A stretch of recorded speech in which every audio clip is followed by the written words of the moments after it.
Well, I'm not going to talk about education yet.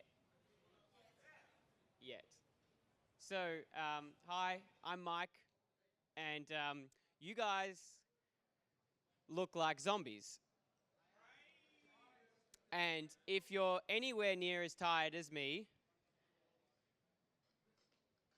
I think we should do a bit of a Merv Hughes. Hold up, I'm going to plug myself in here. So everybody stand up. We may be a small crowd, but stand up. Come on. Let's get stretching. Come on. Oh, there we go.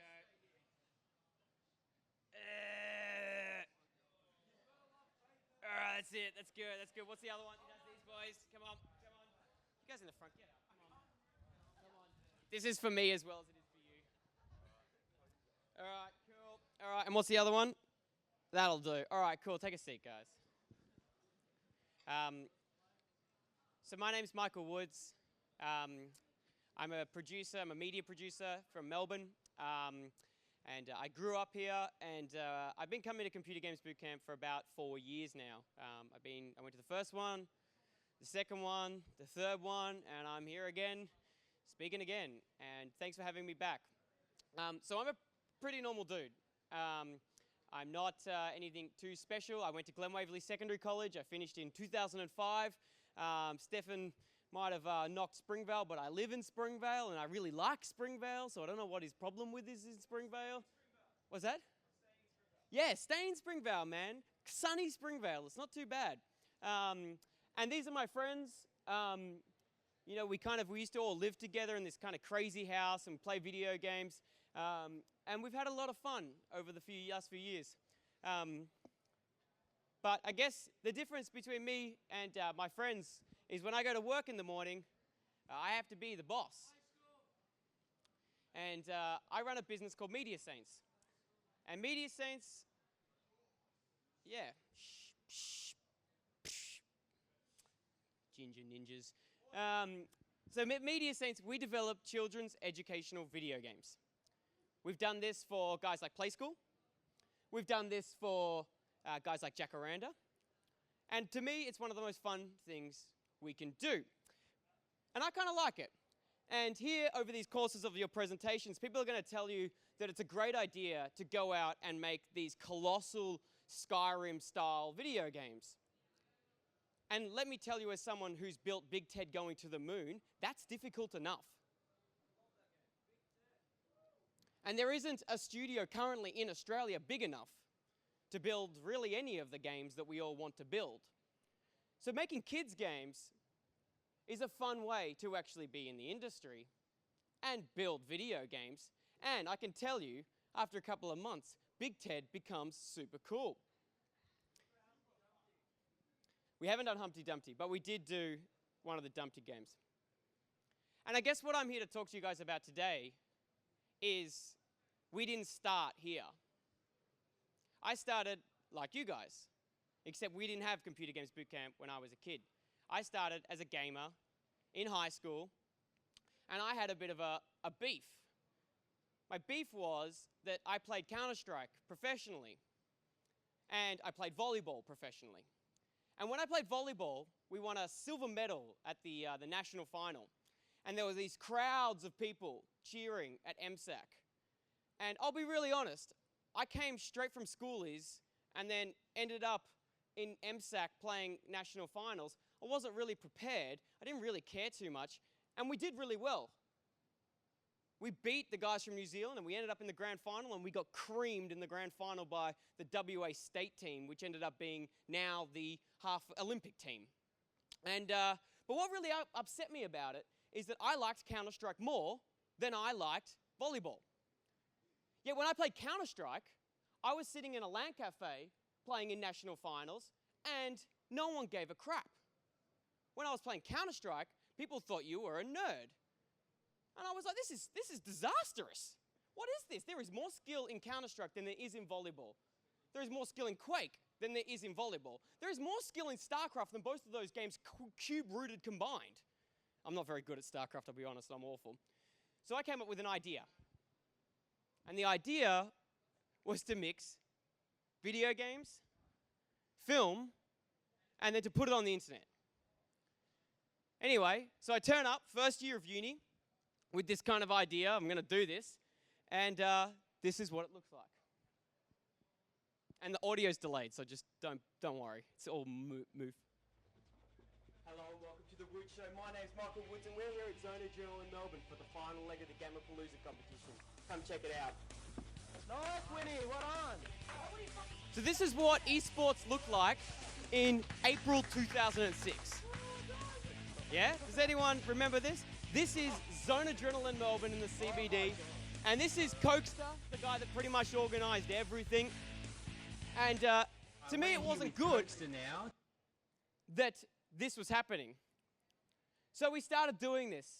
And after 2 years of running and filming these video games, it grew. It grew really, really, really fast. I made that first video and I put it on the internet. This is before YouTube was even around. You had to download, right-click, save as, right? .wmv format. That's how you did it in 2006. And we made that video, and I put it on the web.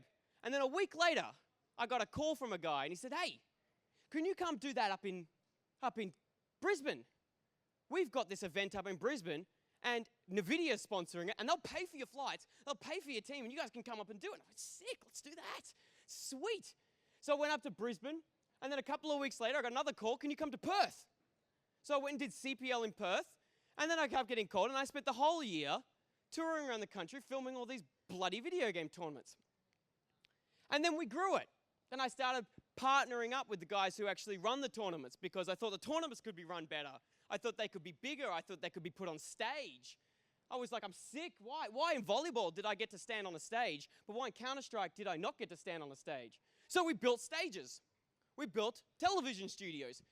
And we broadcast these things around the world. In 2008, we ran an event called Gameathon. Does anyone know Gameathon? We talk about it a lot. I talk about it a lot. But Gameathon was something special. Because Gameathon had 2,500 competitors qualify for 3 months. We flew in every player.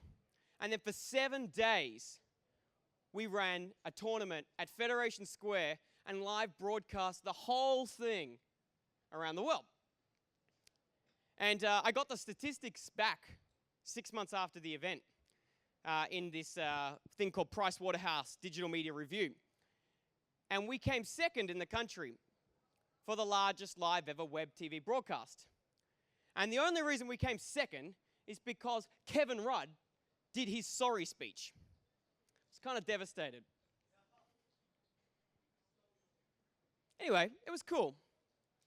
And I'm glad more people are coming back because now we have more people to talk to. Hey guys, new kids up the back, what's going on? So I'm talking a bit about my story about how I came to do what we do today. What's that?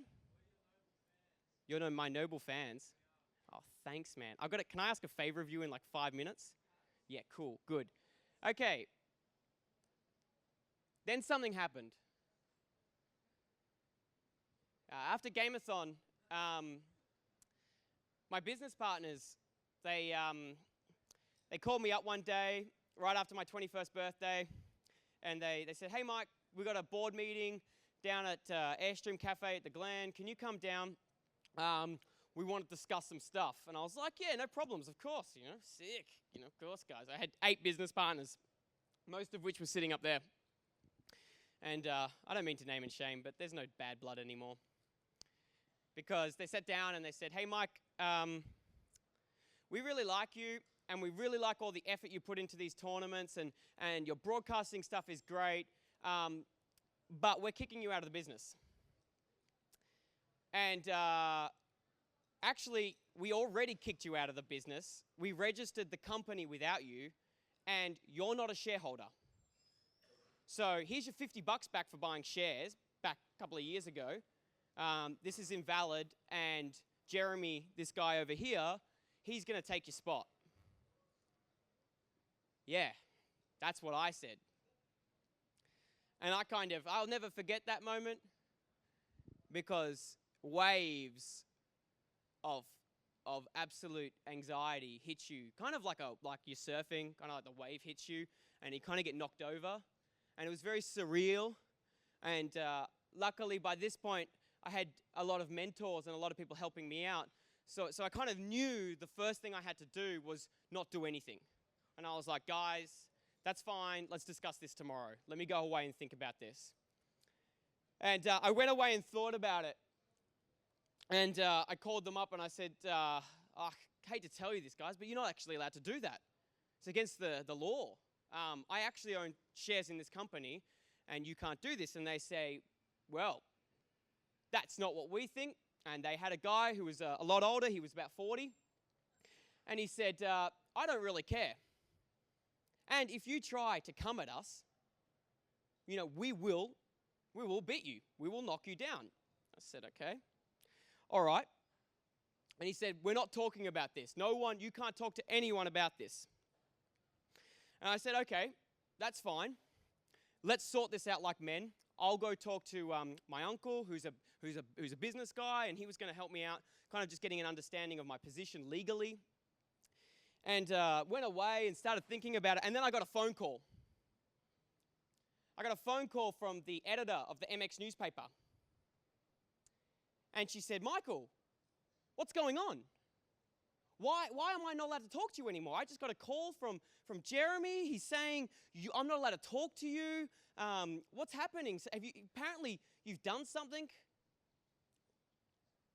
And these guys, my business partners, went to the MX and went to every single person that I knew and told them that I stole money.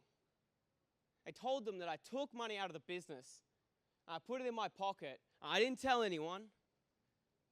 And they told people these nasty things.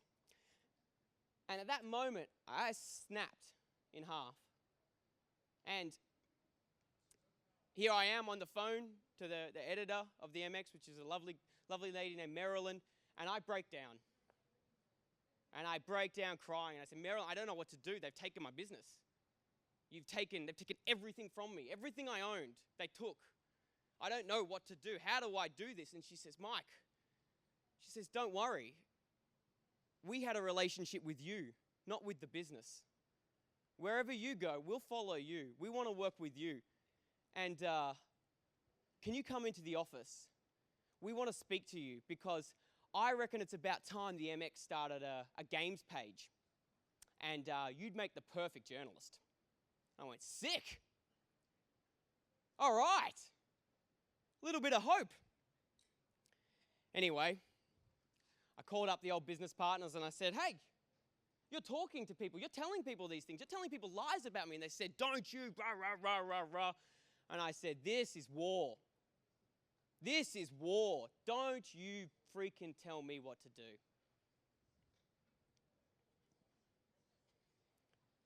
And I got the best piece of advice that I ever got.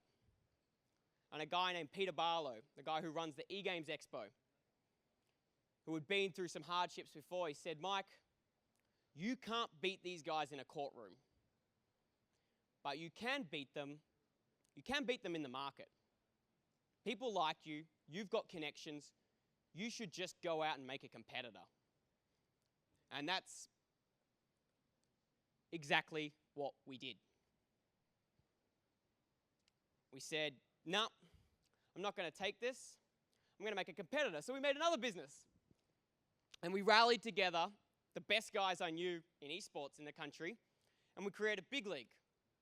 Now, Big League's sole purpose was not to be a great success. Its sole purpose was to rip the guts out of my business partners and undercut them at everything that they did and cut them at every single corner. So I called up the guys from Intel down the back, and I said, hey guys, how do you feel like sponsoring this thing? I've got RMIT University willing to give us a television studio for 6 weeks. Do you want to sponsor this big event that I'm going to run? I said, yeah, great. Called up Razer. Same thing. I said, but don't worry about it. Don't worry about paying us. We'll do it for free. I don't want sponsorship stuff. I just want some product to give some winners. That's all I need. Anyway, it took 6 months before they went bankrupt. And to add that beautiful cherry on the cake, I had, through a friend, gotten admin privileges back on their private forums where they discuss everything. So I kind of knew what their plans were, and I kind of knew everything that was going on behind the scenes. And I knew that they had an event planned, and they'd been advertising this big event. And so what I did was I booked my event in on the exact same weekend. Gets better. And I knew that their event wasn't going to run, because 3 weeks out of their event, they didn't have prize money. They didn't have a location. They didn't have anything. I had a television studio. I had Intel's computers. I had Razer ready to give us stuff. And I waited, and I waited, and then they cancelled their event. They cancelled their event after they'd organised flights for 160 of the best video game players in Australia to fly to Melbourne. And before they had even publicly cancelled their event, Bench had whipped up the graphics advertising an event called Plan B, Plan Big.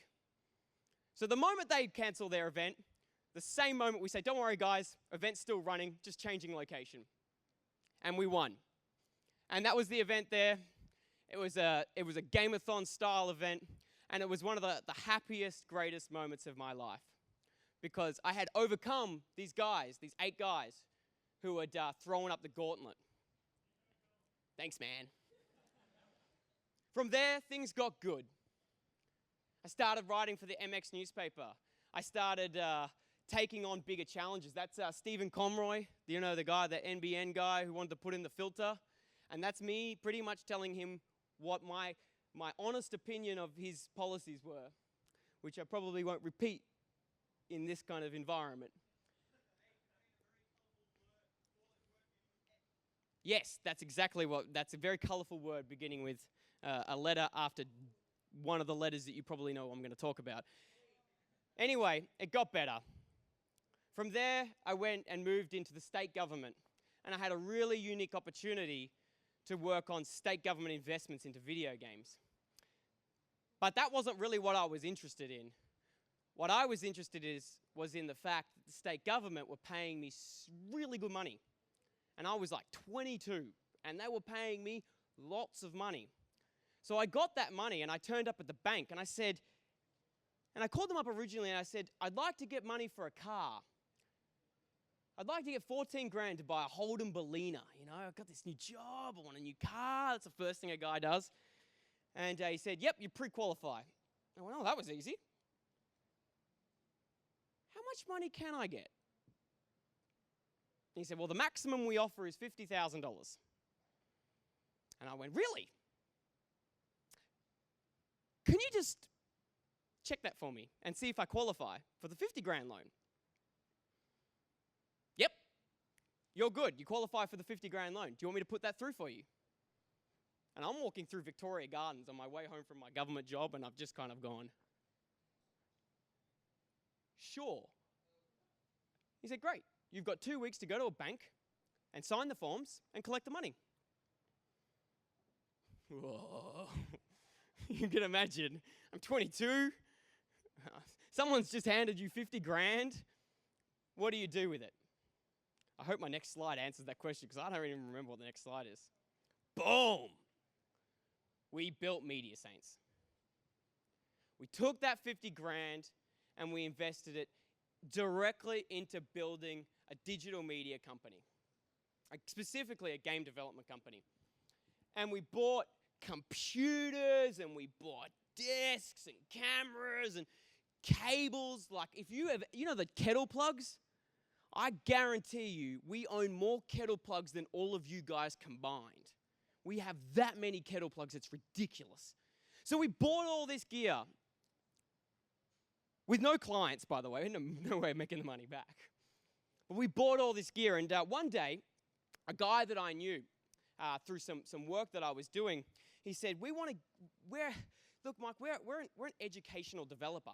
We make educational books, and we make these books for kids, but we think that kids are going to need something different coming up. We think in the future, kids are going to play video games in the classroom. And this guy was the CEO of Jacaranda. So if you guys open up any of your textbooks, you would probably have a book from John Wiley / Jacaranda. So this is one of the biggest educational publishers in the country. And I was like, sweet, no problems, man. I'll do this. So I start designing this game, and I said, what would be the perfect way to teach English? More importantly, when I failed English when I was in year 7, what would be something that would keep me engaged? Because at the end of the day, when you're learning common nouns and when you're learning adjectives and spelling, that's binary. And why is it that I still remember all of the items and equipment and the builds for RuneScape, for Diablo, for World of Warcraft? Why is that burned into my memory? And I will probably never forget the fact that I had 36 Rune 2-handers. Yeah. PS, 75 attack, 5 defense, 80 strength, deluxe, mate. Hey, in 2004, that was badass, all right? That was huge. Oh, yeah, all right, it was 8 years ago. Anyway, we designed a game to do exactly this. And what we did was we combined a gameplay style like Pokemon. You know, that kind of, you're running around and then you're in a battle. With Puzzle Quest, because Puzzle Quest was this cool game that you could cast spells with. And then we mixed that in with a side-scrolling adventure. And I showed you the previews for it before. Hold up, I'm going to pause this. Well, today we've been... And we built it. But we didn't just build it with anybody. The week that the guys from John Wiley said, yep, we want to go ahead with the development, something very interesting happened. Lady Luck came and gave us a bit of a thumbs up. See, the biggest game development studio in the country, which had 300 employees and was 1/3 of the game development industry in Australia. These guys had done Star Wars, Transformers, everything that was big that came out of Australia pretty much came from this studio. It was Chrome Studios. And Chrome Studios had gone bankrupt. The year before, yep. And so I stood at the front of Chrome Studios, waiting. I knew one person at Chrome. And I said, I need to find the leads from Chrome. I need to find the lead artist, the lead programmer. I need to find the best people that Chrome had, because I have a job that they can start in on Monday. And they had only just found out that morning that they had lost their job, and I had employment contracts with their names written on it. And so I stood out the front, and I was looking for a guy named Dave McLeod and a guy named Liam Rout. And I found these guys, and I said, hey, guys, do you want a job? What do you think they said? We've got a family. We need a job. We'll take a risk on this crazy kid. You know, it might last a month, but, you know, it's a risk, but we'll take it on. Anyway, 2 years later, we finished building Knowledge Quest. And these guys hand-selected their own team of the best guys from Chrome, pulled them in to build this game. So, what does it look like? I've showed you what the game looks like. That's cool. But what does it look like for kids in classrooms who have to play the game? What does it look like for you guys? Well, I went to a school where the kids wear uniforms that look like Hogwarts. And I asked them. Let's have a look. Hi, my name's Kylie Price, and I'm the head of English devastated. at Waverley Secondary. Wrong video. Well, today we've been on the Jacaranda Plus. website, and we've been playing a bit of games. It's called Knowledge Quest, and it's a new game. I just started playing the game, and it's really fun. Oh, jeez. Oh, how did I do that again? Well, Today we've Oh, playing a game. Sorry, guys. on the Jack Jack Plus, Miranda Plus. website, and we've been playing a bit Can't of dance games. the second time. Sorry, guys.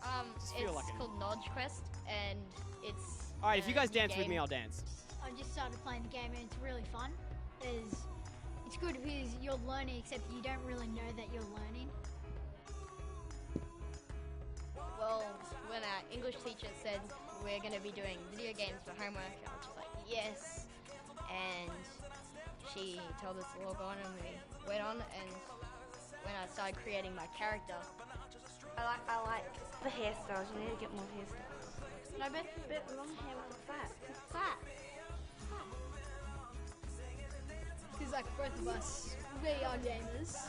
He plays on PC, and I play on Xbox. But we like any games. We're up for any challenge. The dueling's fun. I like how there's all the different moves and you can unlock them.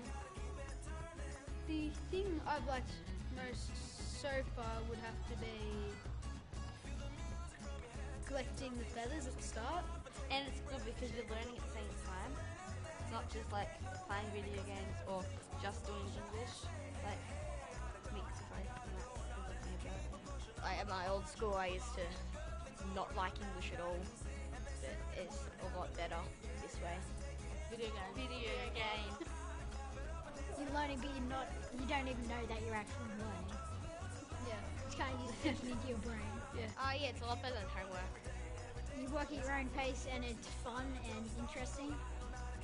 I play a lot of games at home, and whenever my parents ask me if I have homework, I'll say yes, and then they'll say, get off your computer and start doing your homework, and I say, but I am doing homework, and then they don't believe me until I can check it, and then they believe me. They heard me in the lounge room on the computer, and they heard like noises, and they said, are you playing games? You're supposed to be doing homework. And I said, it is homework. They came and had a look. It was pretty cool. We like to play games and all that, and this is probably one of the funnest computer games I've ever played. You heard Just it. don't hesitate, don't hold back. Go to www.knowledgequest.com.au. Yeah, Jack Miranda. You can either go to both of them, anyway, and then create an account, and you won't be able to go off the computer. Thanks.